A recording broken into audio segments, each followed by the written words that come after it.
What's up, Conference USA fans? Welcome into another episode of CUSA Insider, the official podcast of Conference USA. I'm your host, Sarah Rudolph, back after a little bit of a break, letting Jess and Eric take over the podcast for the past several weeks as we have been finishing out CUSA basketball season. But I'm back for a special episode where we are going to be talking to our two play-by-play commentators for the men's and women's basketball championships coming up here in Huntsville in just 2 short weeks. So first up, we will talk men's hoops with Matt Warner, who will be doing play-by-play for all of the ESPN Plus games on the men's side. And after that, we'll be talking to Noah Frary, who will be doing play-by-play for all of the women's games at Rocket City Hoops. But before we get into all of that, we have got to do some housekeeping, and I haven't gotten to do it in a while, so I'm pretty excited to tell you about all of the places that you can find CUSA Insider. If you are on social media, you better be following at CUSA Insider Pod on X and Instagram. And if you are watching the show right now, you have obviously found us on YouTube. But if you're still listening to the show on Apple, Spotify, or Amazon Music, you can also find us in video form on Conference USA's YouTube page, and that's youtube.com/Conference USA. So go ahead and find us there and enjoy the show. And also, if you're up for it, if you really want to reach out to us, ask a couple questions, give us some recommendations or comments, you can actually reach out to us via email. And that email address is cusainsider@conferenceusa.com. All right. Another thing that we want to talk about before getting into these hoops interviews that we have coming up here in just a few short minutes, we have another Conference USA Championship underway that gets underway this upcoming weekend. Our indoor track and field championships will take place at Liberty University from February 28th through March 1st. We are super excited to get that event underway, and you can actually watch every single second of the action on ESPN Plus. So head on over to our website and find our Championship Central page for the Indoor Track and Field Championship, where you can find all of the information that you're looking for, where to watch, and the results and the schedule and all of the things that you need to know going into the Indoor Track and Field Championship in Lynchburg this weekend. All right, everyone. As always, Conference USA men's and women's basketball has been very exciting this year, and we are very, very pleased and excited to bring you 2 interviews from some folks who have been calling games all year long and will continue to call games for us in the upcoming Conference USA men's and women's basketball tournaments. So let's go ahead and get into our interview with Matt Warner. All right, Conference USA fans, we have a really fun show in store for you today. As mentioned earlier, we have joining us Eric Jones from our office, familiar face around here, but also on the call with us today, we have Matt Warner, who will be calling all of the men's games on ESPN Plus at the upcoming CUSA basketball championships in Huntsville, Alabama. Matt, thank you so much for joining us today. Super excited to have you on to talk some men's hoops. I mean, this is the best time of year, right? Leading right into the conference tournament, March Madness right around the corner. So yeah, a lot of great storylines to talk about this week. Absolutely. And here in the office, we've kind of been coining the tournament coming up as Madison County Mayhem, because things are still not shaken out in this tournament, like how things are going to go with the bracket. We don't know who is going to be the top seed, the 2 seed, the 3 seed, the 4 seed. Everything is up for grabs right now. And there are some games that are going to come down to the wire this week, and a lot of exciting things happening in Conference USA, including a game that you are actually calling on Thursday. And I'd love to talk about this matchup. Jacksonville State at Liberty, 6 p.m. Central Time on ESPN Plus. Yeah, I've called it the biggest game in Conference USA to this point in the season, and it may well end up being that. 2 teams that neither of them were picked to be in this position at this point in the year. Jack State picked to finish 8th, Liberty tied for 5th, and you've seen both of them play so well. And yeah, you talk about that 1-2 seed heading into the tournament. There's a lot of value in that because of that day off you can get after, assuming you win your first game. So a lot on the line in this game, and then a lot of history as well. Like, people may not know, like going back to the Ace Sundays, Liberty and Jacksonville State have some history. Liberty had a 45-game home win streak at one point. Jacksonville State came in and beat them here in Lynchburg, gave Liberty their first loss in their brand new arena. So there's a lot of history on the line as well. Jacksonville State has fared really well against the Flames over the years. And this is a really good matchup of a team that wants to shoot a ton of threes in Liberty, very skilled, versus a Jacksonville State team that just is physical and wants to kind of grind it out. And then obviously they have the best scorer in this league on their side as well. So it should be a great matchup.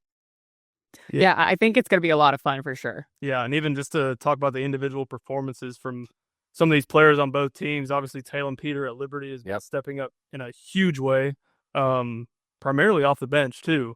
And it seems like Liberty's kind of been doing this quietly, just kind of under the radar, this whole 5-game win streak they've put on.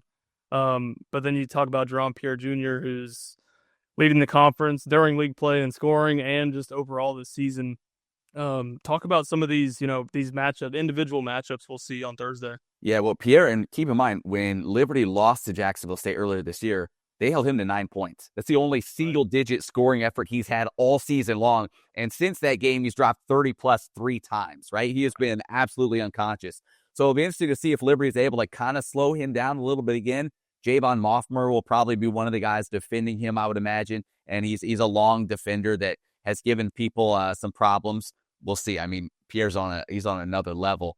But then on the flip side, going back to that first matchup as well, it was Caden Matheny for Liberty. Did not make a shot from the field. I think it was 0 for 9 from the field in that game. He's one of the better shooters in this league. So it'll be interesting to see if he can get going, because that's obviously a big difference maker for the Flames. That was an anomaly for him in this first meeting, being held, not making a shot from the field. So that'll be interesting as well. You mentioned Talon Peter. He's been the real spark off the bench for the Flames all year long, has led them in scoring in conference play, coming off the bench. So he's definitely a big weapon as well. And then maybe kind of the underrated matchup would be Mason Nicholson, the big fella in the paint for Jacksonville State, going against Owen Aquino for Liberty. Nicholson has a few pounds on him. But that's going to be a great matchup, seeing those two big guys go at it in the post. We know Jacksonville State wants to try to get it in the paint and beat the Flames that way. So that'll be a fun matchup to kind of keep an eye on as well. Yeah, I mean, I think that, talking about these games that are coming up on Thursday, we talked about it a little bit earlier. Currently, as conference standings are today, the 1 and the 2 play each other on Thursday, but the 3 and the 4 also play each other on Thursday. Middle Tennessee at New Mexico State. That game is at 8 p.m. Central Time on ESPN Plus as well. Talk to me a little bit about those two squads, because don't sleep on them either. No. Like I said before, those top 4, it's anyone's game. And I feel like those teams, especially New Mexico State, have been kind of under the radar as well. But Middle Tennessee, I had a head coach in the league tell me he thinks they're the most talented team in this conference. And that says a lot. So, yeah, that's a team that's just kind of lurking. They're like, fine, Liberty, Jack State beat up on each other.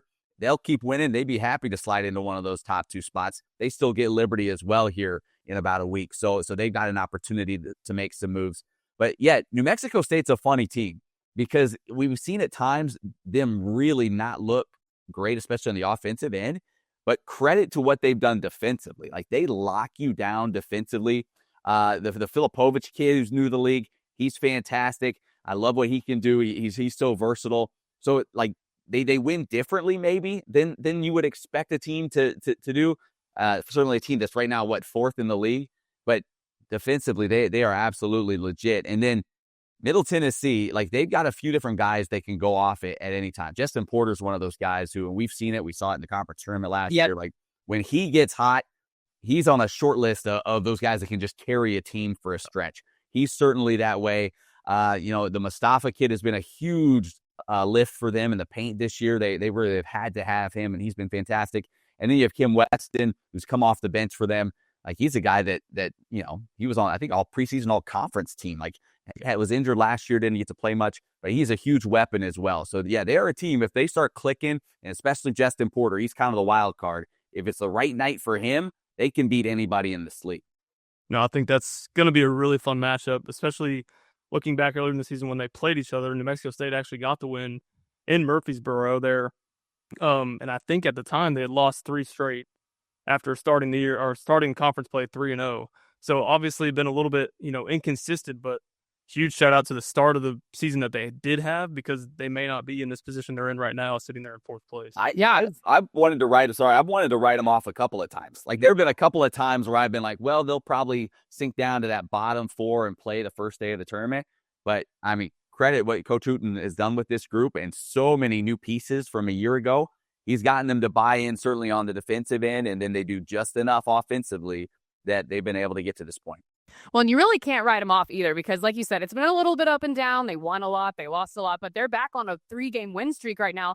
And they went into Jacksonville State and Kennesaw State, beat both at home, the only team in Conference USA to do that this year. And, I mean, this is going to be a huge weekend for them, I think, because you don't really want to look past it. But, like, if they can get through this weekend, things are looking better for them as the season finishes up next week. But they do have Middle Tennessee at home, and then they have WKU at home. I know WKU is not the WKU of last year, but can't sleep on that team either because they've been doing a lot of great stuff this back half of this season too. No doubt. Yeah. Well, I do want to look at. Yeah. Go ahead, Matt. No, I was just saying, and fighting through a ton of injuries as well to get exactly. Yeah. Yep.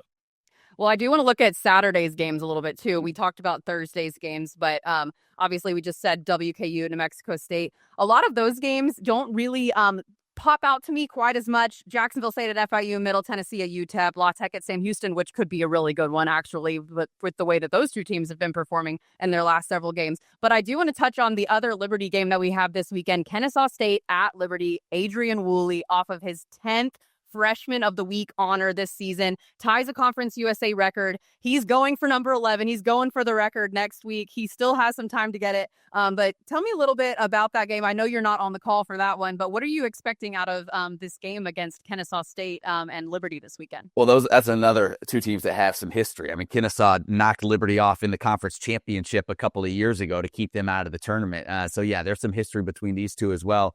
But they may be the most dynamic 1-2 scoring punch in the league. Certainly they're in the conversation with Woolley and Cottle. So it's impressive what they've been able to do. And it's a team that, because of that and because of some of that youth, you almost think like, okay, sooner or later, it's just, the moment's going to get too big for these guys. It hasn't at all. And sometimes you hear the phrase, you don't know what you don't know, right? And young guys don't know the moment's supposed to be so big. They just go out there and play. And I think you've seen that with them at times this year. They're a tough group. Coach Petway does a great job with them, getting them ready. And you've seen throughout the year when you thought, okay, maybe this is a time where they're going to slip up a little bit. Maybe they're going to go into a little bit of a funk. It doesn't last long. And really impressive bunch, and a team that I think, especially for Liberty coming off what I'm sure will be a very emotional, hard-fought game with Jacksonville State. That is one of those ones you kind of circle and say, well, the Flames have enough left over in the tank. Now, they get an extra day. They play on Sunday. But that's one that you're like, that's kind of your typical kind of letdown situation or scenario. They're going to have to bring it because Kennesaw State is a hungry team. They're certainly talented enough to come into Lynchburg and steal a win. They're going to have to watch out for that one, too, because you guys have the Middle Tennessee gauntlet of Middle Tennessee and WKU next week. Liberty does to finish out the season. So really key to try and get these 2 wins this weekend if they want to solidify their spot in the top 4, which is crazy, in the top 4 of the conference standings going into the final weekend of the season. I just do want to say really quick, we talked about there are 6 teams in Conference USA on the men's side above 500 this year. 8 overall above 500. We are doing great things as a league, but we are beating up on each other. Still number 9 in the net, according to Ken Palm, right? But it's been a really fun season to watch. I know you've gotten to call a lot of games. We've gotten to watch a lot of games for sure. But I do want to ask you, I told you before we got on, I didn't want to catch you off guard. We're gonna predict some Conference USA superlative winners with you right now, Matt. Are you ready? Yeah, I mean, you gave me 30 seconds to prep, so I threw it together. So don't hold me to this, but I did the best I could. Yeah, give me the category. What do you want? All right, what do you want to do first, Eric? Let's start. I think we'll go ahead and start with Freshman of the Year here. We'll throw you a softball. This might be one of the. Yeah. I think that one's pretty easy. We'll go with Woolley there at Kennesaw State. That's a slam dunk this year. No doubt. What a season he's had. I mean, you go back, like you think about last year, like the all freshman team in the league. There weren't a lot of freshmen that made huge impacts. Like you looked at that list and it was like, oh, he averaged 4 points a game, and he was all like. This is an impact and then some. Like he has been an absolute beast, and what a thrill it's been watching him throughout the season because he has carried that team at times, and yeah, that's a no-brainer. He's fantastic. We were joking about it over lunch. There's a chance that the all-freshman team has 3 Kennesaw State student-athletes on it. Yeah. It would be a good chance. Yeah. Goes back to what you said, how impressive this season has been for them, because we thought, well, really young, maybe a rebuilding year. No, not at all. Not at all. They're right in the mix.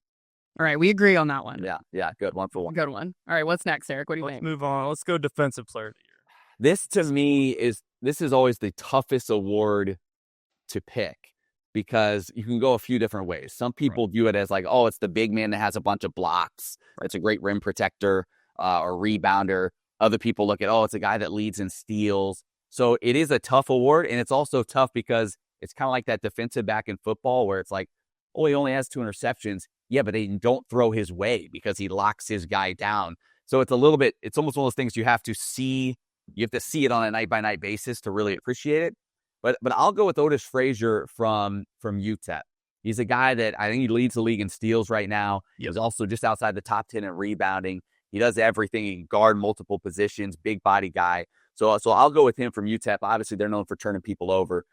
So yeah, I'll go with Frazier there for defensive player of the year. I love that pick, especially as you mentioned, just the team as a whole. He's obviously that leader on a physical defense that has led a few defensive categories nationally this season. So I definitely love that pick with Frazier. I'm glad you mentioned UTEP too, because I kind of glossed over them a little bit earlier, but they're sitting there at 7-7? Yeah. With a matchup against Middle this week, a matchup against WKU. If they can win those two or one of those two, they're sitting pretty too going into the final week of the season. Definitely plenty to play for them. Obviously, an 0-2 week this last week, but still all sorts of. And they're a scary team because of their style when you get into a tournament setting. We saw it last year.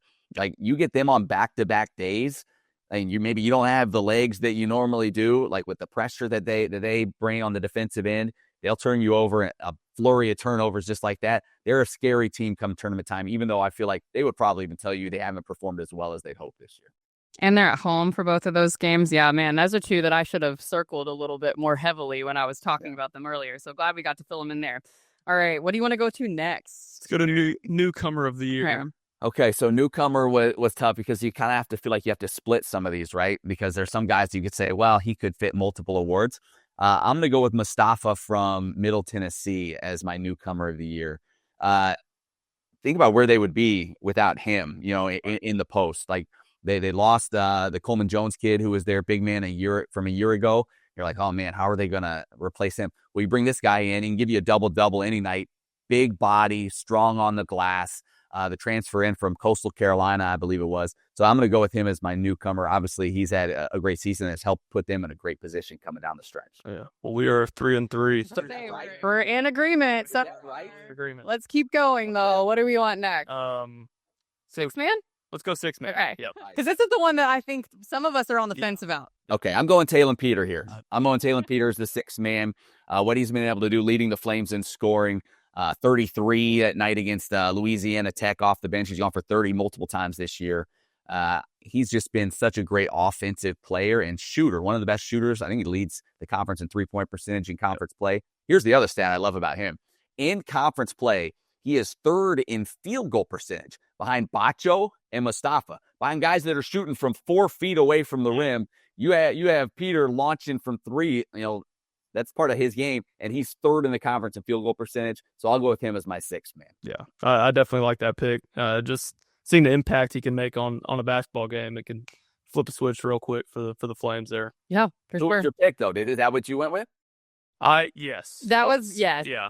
We talked about a lot of these things over lunch today, Matt. So there were some names being thrown around from several of our staff members, but I think most of us kind of landed on that with you too. Although we don't vote, we're going to put this out there right now. Conference USA staff members or, people who work in this office are not the final decision, although a lot of fans out there think that we are. So the coaches vote on these awards. So I just want to throw that out there. Sometimes you're probably better suited to vote for these than some of the coaches. What you think? It's kind of a coaches SID mix. They all talk to each other, but right. Hopefully that all turns out to be the right person at the end. Hopefully but it doesn't. It's not our fault. Hopefully they do more research than I just did over the last 30 seconds. Yeah. All right, who are we? We're missing player of the year and coach of the year? Is that it? Okay, we'll do player of the year first. We'll keep on the student athlete side. Yeah, I think you got to go Jerome Pierre. I mean, again, this Jacksonville State, we thought they'd be near the bottom of the league at the beginning of the season, and he has completely just turned that around.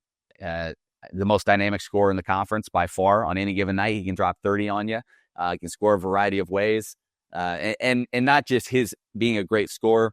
He's kind of even changed the mindset, I feel like, with that team and given them just a lot of confidence overall. And so, yeah, I think it's right now. Now, granted, if they they drop, go on this big losing streak, obviously that could change maybe, but I think he's the clear-cut guy right now. No, I think he's definitely taken over that leadership role. I know he didn't play at all last year, and now he's coming into this year, and he's just, picking up right where he left off, it seems, when he was at Wichita State and even at Southern Miss and CUSA a few years back. But no, he's definitely, a guy like Kelron House, a freshman on that team, there was a week or so there where he went off, one freshman of the week. You can definitely tell he's making an impact with some of the other guys on this team and these role players. So, I like Pierre. All right, Matt, Coach of the Year. So I feel like this one might be a little tough depending on what criteria you're looking at, because we've got several teams that are at the top of the conference right now that were picked to be at the bottom of the conference. And it's like, what do you look at when you're looking at who may be the Conference USA Coach of the Year this year? I go right now, today, as we sit here at 3:21 Eastern time, whatever. I think you go Ray Harper. Again, because of where they were expected to finish, what they have done, how they flipped it, not even the expectation going into this year. Remember how they finished last year. They were 8th in the league last year, lost that first round game to FIU at the tournament, that nothing was going right for them at that point. They flipped this roster. You bring in and find a Pierre, and the way he's been able to get them to all buy in and play to this level, for me right now, he's the Coach of the Year. I think that we're all in agreement with that one. But there's certainly some guys that is a more open maybe category than some of the others that we talked about. That one could certainly change. Yeah, a lot of the times you see the regular season champion, it end up just being their coach for Coach of the Year, which they as deservingly. But you see a team like New Mexico State who's been battled. As you mentioned, Coach Hooten earlier, has had to rally his guys a whole bunch. Kennesaw State with all the inexperience and. They were picked at the bottom of the league too. They wanted to surprise people, and they have. Yep. So, Coach Petway there is all sorts of names you could throw around, I think. I feel like you could literally make arguments for almost every coach on this list. Yeah. It's crazy. It is going to be a really fun end to the season, Matt. I want to ask you a couple of questions here just to close us out about your time in Huntsville last year, because this is your second year that you're going to get to call games in Huntsville. What are you looking forward to? It could be game atmosphere. It could be really anything. But what are you looking forward to with Rocket City Hoops coming up in just a few short weeks? Well, the first thing I'm most looking forward to is apparently the ice under the floor is going to be gone this year. So that's number one. I called games in my winter coat last year. It was chilly. No, but it is an awesome atmosphere. The tournament is run so well, and it's so cool with the different fan bases coming in. The other interesting thing about how this is, lining up right now, Jacksonville State's not that far away. Obviously, they're playing great. Middle Tennessee, you've seen what they've done, and what their women have done. So their fan base is invested. So you've got some of these teams that are, pretty easy drive to get there that are playing some good basketball as well. So I'm hoping that brings out those fan bases, as well as year 2 in Huntsville, the local community there. Now they're more aware of what this is all about, and we can really pack that place out because, when the level of play and the types of games I think we expect to see deserve to have a packed building. You know what I mean? Like the level that these teams have played at this year, the type of talent we just talked about it, that's going to be on display there, I think deserves to have a lot of people in the building. And I think that's the other thing. I think it was Richie McKay that said the other day, this isn't CUSA, it's ACBA, anybody can beat anybody league, because it is so tight across the board. We've talked about it.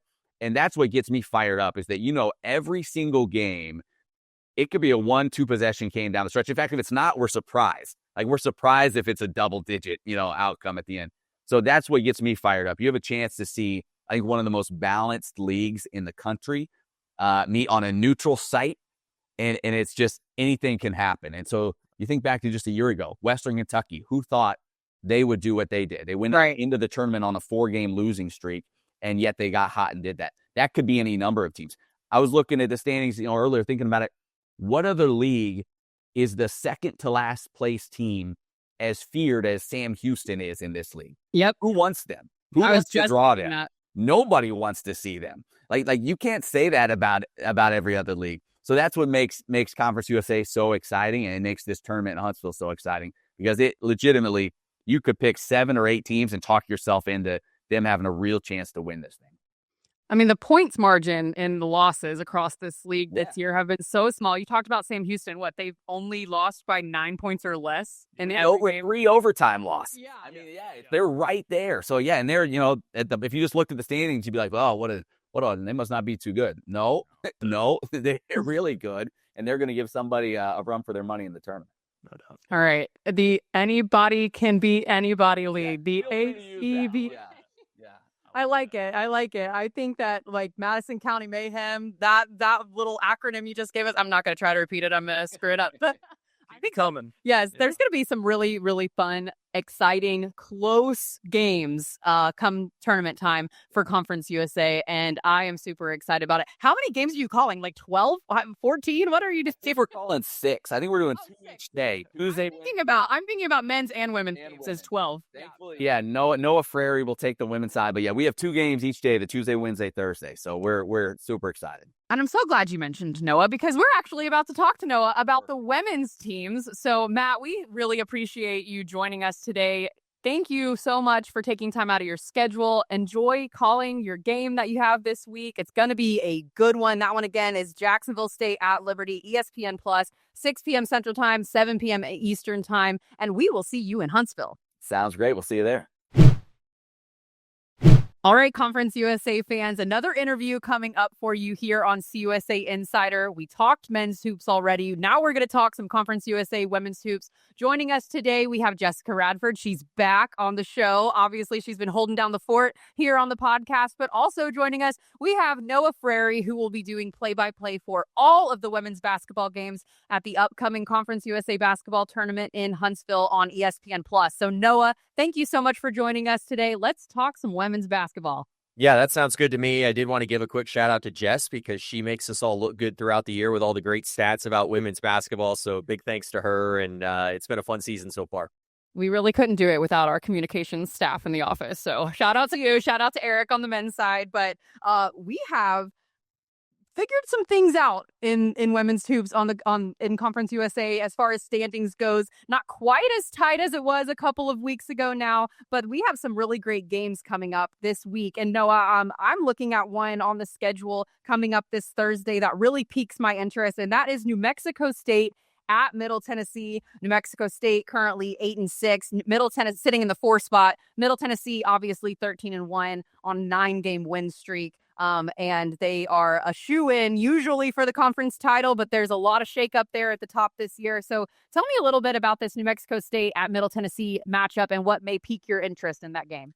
Yeah, I mean, I think that's a fascinating matchup. I mean, we've seen some teams this year come close to beating Middle Tennessee State. We saw Western Kentucky pull it off, but New Mexico State was another one of those teams who almost did. They took them to overtime, and MTSU was just a little bit too much in that overtime game. But you get a really fun matchup here. Yes, they're not going to be guarding each other, but Molly Kaiser, who I won't get ahead of myself, I know we're going to talk about it a little bit later, could be the player of the year in the conference. And then you have Anastasia Boldareva for Middle Tennessee State, who, is having another excellent year. Jalen Gregory.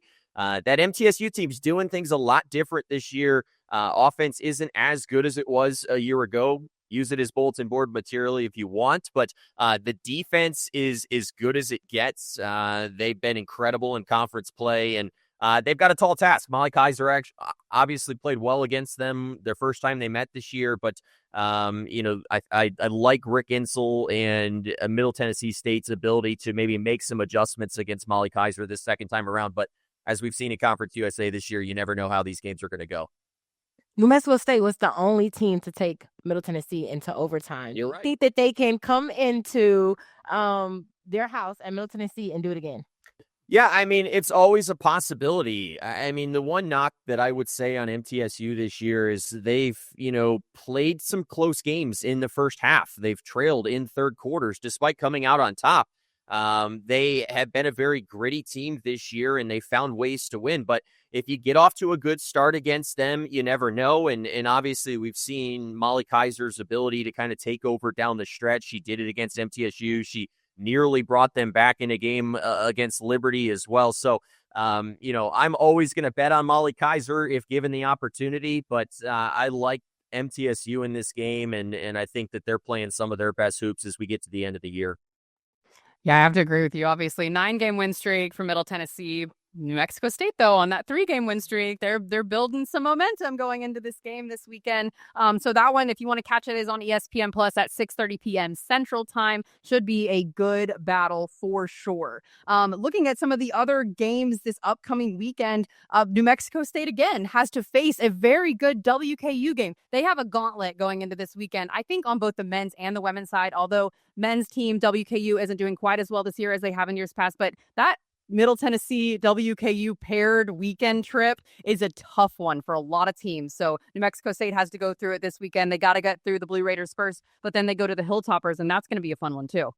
Yeah, I think it will be. And Greg Collins' team at Western Kentucky is playing some excellent basketball right now. Yes, they got off to a little bit of a slow start to their season in non-conference play, and even I think the same way could be said about their start to conference play. But since then, they are playing as good as any team in this conference. You take down Western Kentucky, and they could arguably make the case that they're the deepest team in this conference. I think Liberty should be in that discussion, but Western Kentucky, you've got that three-headed monster at guard, and then the emergence of Josie Gilvin. You've got Telegdi coming off the bench. So that's an extremely talented Western Kentucky team that is going to be tough to beat, this weekend. But I think that they're a team that everyone should have circled as a potential team that's going to make it to that championship game in Huntsville in just a couple of weeks.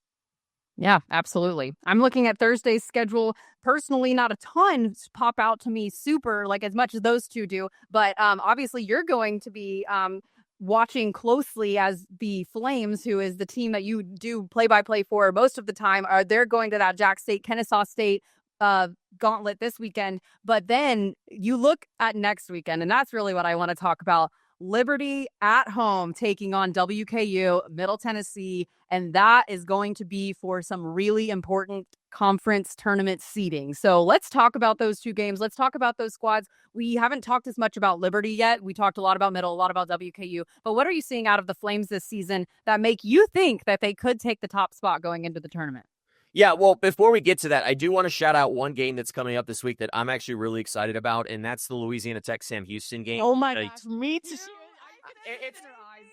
It's worth talking about because Louisiana Tech has been really tough to beat at home. Only, Middle Tennessee State has cracked that code in the last year. Mm-hmm. They take down Liberty on their home court, but Sam Houston's playing some really good basketball right now, and they've got themselves up to kind of that 7 seed. If you look at the projections for the bracket right now, if you keep winning, you could jump up and get your way out of that first day of the tournament. So I think that one has some big-time implications, and it's a fun little matchup with some guards there and some good post play. So, but to get to your main question, and I think the main entree in these last 2 weeks of Conference USA play, it is that Liberty MTSU game. Yes, you can look back to the game in early January where MTSU just absolutely wiped the floor with Liberty. That was, a game that the Liberty coaching staff would tell you was an embarrassment with how it turned out. But since then, Liberty has gotten a lot deeper on their bench. They've got some players that are contributing at a big-time clip, and I think they're a different team than they were in January.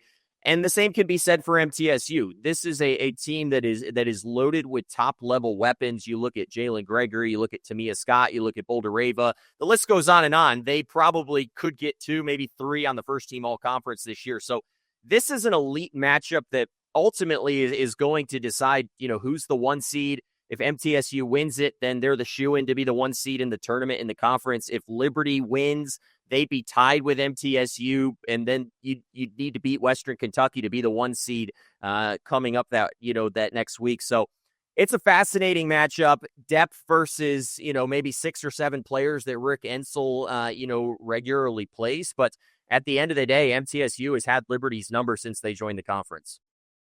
Yeah, I'm really excited for that one. I'm so excited too. I think me and Eric, we talk about this each week, how deep Liberty's bench is, just their roster, right? What stat? Was it 11 out of 14 of their players is averaging 5 or more points? Yeah. And to add to that, I mean, Liberty, at last check, and it's been a couple of days since I checked, they're a top 13 team in the country in terms of bench scoring. And so you have the high-level performers, the starters for them, the Emma Hesses, the Bella Smudas, Asia Boone, the, reigning freshman of the year. They've got some nice pieces in that starting lineup, but their ability to go maybe 9, 10 deep, I think is what makes them such a dangerous team, down the stretch of the season, but particularly come tournament time where you're going to have to win 3 games in probably 4 or 5 days to be champions. And I think depth could play a big role in that down the stretch of the year. Absolutely. Like I said, I'm super excited to tune into that one. To be very honest with you, I don't have what time it's at in front of me. So you may know that better than me. Are you on the call for those? I'm actually not. I'm actually calling the Sun Belt tournament next week, and so I'm traveling down to do that. But I will be tuned in, and from what I am seeing right now, that game is going to be at 7 p.m. Eastern, 6 p.m. Central on ESPN Plus. There you go. There it is right there. Well, I gave you some notice. Matt and I were joking about this before. He's like, thanks for giving me 30 seconds notice to figure this out. But we're going to talk about your predictions going into the final week of the season for who your CUSA superlatives would be, superlative winners would be on the women's basketball side. So we're just going to go down the list one by one. You're going to tell us what you think, and then we'll tell you if we disagree with you. So, Jess, that's great. Jess, which one do you want to do first? Okay, well, you mentioned player of the year, but we'll make that one last. Okay. We can go in depth about Kaiser. But let's start with newcomer of the year. Ooh. Yeah, I mean, that's a fascinating one. And, maybe for people who aren't familiar with the criteria, and Jess, I had to reach out to you earlier this year to get some clarification. But, people on Kennesaw State not eligible despite being new to the conference. And, you think of Courtney Blakely at MTSU, who comes over from Arizona. She was with the program in the past, so she wouldn't be eligible for this award. But for me, it comes down to, a couple of players on FIU, and that's Paris Atkins, who has been fantastic this year, although she's been out of the lineup lately. And then you have, their great center that I think could, play a massive role in that.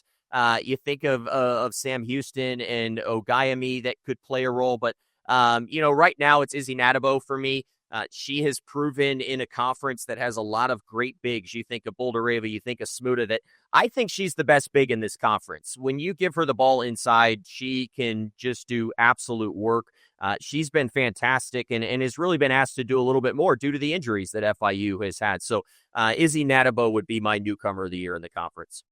I definitely agree with you. I would say Izzy as well. She's 4th in scoring right now. She's 5th in rebounding. She's 1st in CUSA in field goal percentage. And she has stepped into that role of Maya Kone, our preseason player of the year, when she went down after their first game. And I think she just stepped into a big role, right? Like you said, I don't think she was expecting to be as much of a role maker as she is now, but she has embraced it, and she doesn't miss for the Panthers. And I think that's why she is the main reason of they are even in the conversation of the middle of the pack right now. So she has been holding the Panthers together.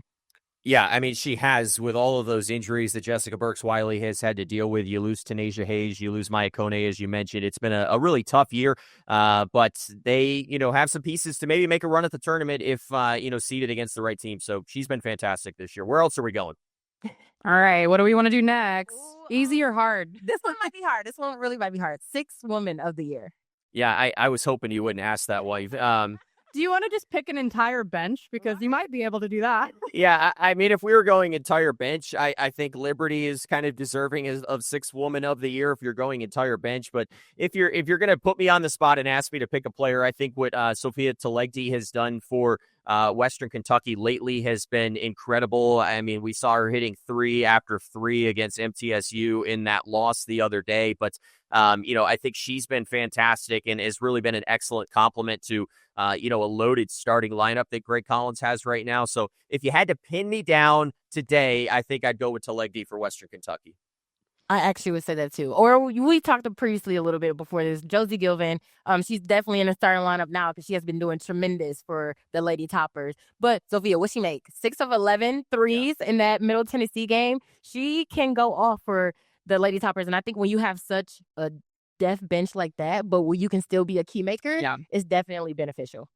Absolutely. Yeah, I mean, her ability to contribute in so many categories. I mean, she's had a triple-double this year. She's been special. So it's going to come down to what the coaches decide, and that is one that I think will be a little bit more challenging, but I'm excited to see who ultimately comes away with it. All right.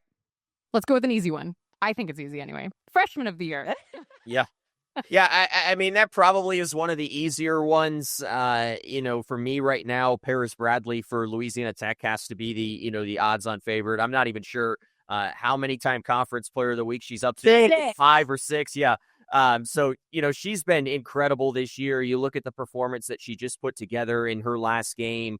She's been really special, and I got to see her up close when Louisiana Tech came and played Liberty, and she nearly willed them back in that fourth quarter. So she's a special piece. I think if you want to throw someone else in that conversation, Avery Mills for Liberty has been really good this year. I think Emmy Stout has been great for Liberty as well after they lost some post players to injury. But I think Paris Bradley's kind of the runaway favorite, much like we saw Asia Boone for Liberty last year. All right. That was an easy one. That was easy, but I also want to point out, at the beginning of the season, if you would have told me to pick, I would have said Jordan Marshall from Louisiana Tech because she had 2 straight Freshman of the Weeks. She's almost averaging a double-double. She is really doing so well for Louisiana Tech. I think same thing with Kennesaw for the men's side. Yeah. Right? You, Eric, Matt just talked about how they have 3 freshmen that are doing really, really well for them. Louisiana Tech has 3 freshmen that are doing well for them. And if we can pick a all-freshman team, it's definitely those 3 players from Louisiana Tech. It's Emmy Stout. It's Avery Mills from Liberty. That's my guess for the freshman team. I think that's pretty fair. I mean, you look at Isla Airy and Jordan Marshall, Paris Bradley, Emmy Stout, and Avery Mills. I think if you picked 5 right now, those would probably be my top 5 freshmen. So I think you're spot on, Jess. Boom. I hope I'm right. You coaches better agree with me. I made this disclaimer when we talked about, I'm just going to do it again. We don't vote on conference players of the year. We don't vote on the all-conference team. We leave that up to the coaches. Don't get mad at us on social media. It's not our fault. All right. Well, moving on. Let's see. Do you want to do defensive next? Yeah, let's do defensive. I think y'all are going to disagree, so I am really excited to watch this. Play out. I'm interested. I mean, you might have to moderate this one, Sarah. But I'm ready. For me, it could be low hanging fruit. But I'm going to take the player that is leading the nation in a category, and it's a pretty important category. And Anastasia Boldareva, for MTSU, she leads the nation right now in block shots. She's by far and away the all time leader, in that category in MTSU history. So. For me right now, she's that defensive player of the year. And I think, to combat maybe some of what Jess is going to say in a second, she is that player that when she is in the paint, no one wants to go in the paint because she can affect every shot that is taken. And even, balls that she does not block, she's going to affect. She's going to force that smaller guard to maybe pull up, a step or two sooner. So her ability to impact a game defensively, I think, is what sets her apart. But I'm definitely excited to hear Jess's case for, who she thinks is the defensive player of the year.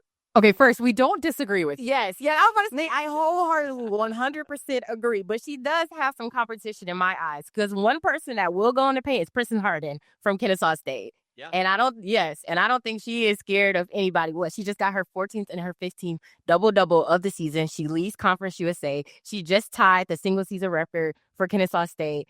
She goes up and she gets rebounds. And I think we just talked about this on the men's side, too. Yep. What do you categorize as defensive player of the year? Are we counting blocks, steals? Are we counting rebounds, right? And I think it's just up to coaches, up to our media who, it's totally up to them. But I definitely think that Harden is in the running for defensive player of the year. Yeah, I think that's a good case because, a rebound can act as a defensive stop, and her ability to crash the glass on the offensive side as well as the defensive side this year has been pretty much unmatched in this conference. But, I think to your point, for me, she's probably more in the conversation, for player of the year, which I know we'll get to in a moment, than defensive player of the year. But I think she's at least worthy of being in that conversation. Yep, absolutely. Now, very rarely, as we see, the back end of things, does somebody get all the votes. So you never know. It's probably going to be scattered around across a couple people. But let's go ahead and talk about Player of the Year. We mentioned it a little bit earlier. We just mentioned it with Princess Harden as being in the running for that. But you talked about Molly Kaiser earlier in our conversation. And I think that Jess and I both agree she is a shoo-in for that one, or at least should be at the top of the conversation for that. Molly has been doing some amazing things this year. We actually had her on the show earlier this season. Loved her. Yeah. Oh my gosh. It was just so fun to talk to her. Yes. Just a great player, a great person. Yeah, I mean, she has been fantastic, and I've had a number of opportunities to talk to Jody Adams, behind the scenes about what Molly Kaiser brings to that program. And, if MVP means most valuable player, I think you have to look at how valuable she has been to that team. Would, New Mexico State be anywhere close to the team that they are without her?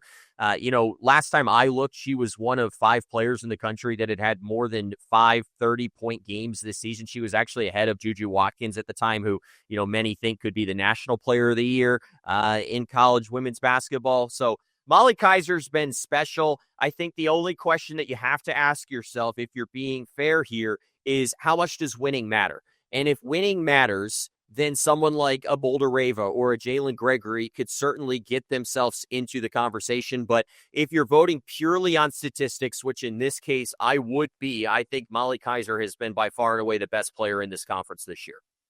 Yep, I do. I think, again, it takes, you have to take a second and look at what you think the criteria is. We don't necessarily give criteria. It's just like, who do you think is the player of the year? And personally, you kind of take that into account on what you're thinking is going to be the needle mover, I guess, when it comes to your vote. But I agree with you. Molly Kaiser, absolutely incredible stuff this year. And that would be my vote, too.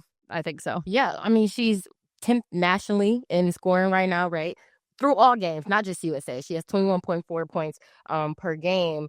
And it's just, like you said, if they didn't have her, she's a difference maker for sure. I mean, they wouldn't be sitting number 4 in Conference USA, that's for sure. And to have 5 30-point games. And like I said, this impressive. And last week I said, I don't think they've lost when she scores 30. Probably won during non-conference. But all of her conference games where she scored 30, they're not losing at all. Yeah, if I remember right, I think she scored 30 against Liberty and they still lost, but I'm not 100% certain on that. So I think you might be right, but I would want to check that one. Yeah, well, let's talk about the other. Is this the last one? We have one more Coach of the Year. Oh, yeah, I think is our last one.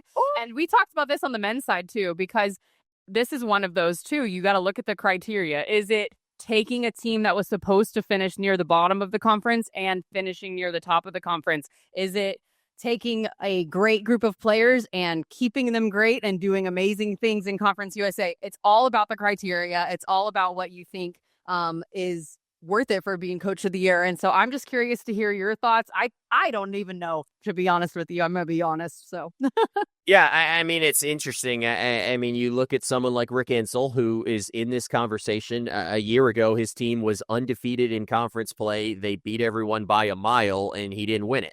So I do think there are some voters, and last year the voters chose Jessica Burks-Wiley, and rightfully so, I believe. After the season they put together, it was one of the best in recent program memory. But I know if I had a vote, I am the type of person that believes that excellence should be, rewarded. And I think what, Rick Insell has done at MTSU is very deserving of Coach of the Year. I think the one tough thing is that when you're great for so long, I do think voters get fatigued. And so you don't want to just continue to give it. But I see these polls come out preseason and postseason, and sometimes I think people overthink. But, Rick Insell's team, especially if they go in and they beat Liberty on Liberty's floor, they are by far and away the number 1 seed going into the tournament. They've done so much this year. Their defense has been one of the best in the country.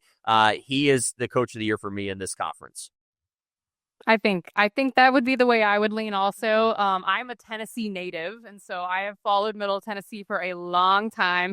And I also went to Alabama, which is one of those schools that's like everyone's tired of people talking about them because they've been great for so long. And so I kind of get where he's coming from. But he has done amazing things with this squad over the past since they've been in Conference USA, really. And he takes a great group of girls and makes them even better and goes out and wins games, and you can't fault that, I don't think so. Yeah, but let me just add one thing here, Justin, and then I'll let you jump back in. What I would say is if Liberty beats MTSU, beats Western Kentucky, they would be 3-1 over the 2 and 3 seeds in this tournament. I think Carrie Green should very much be in that conversation. So I'm not even sure you can fully say that award has been decided yet until those games take place next week. And then, based on maybe the results of that, you can make an accurate choice on Coach of the Year in this conference.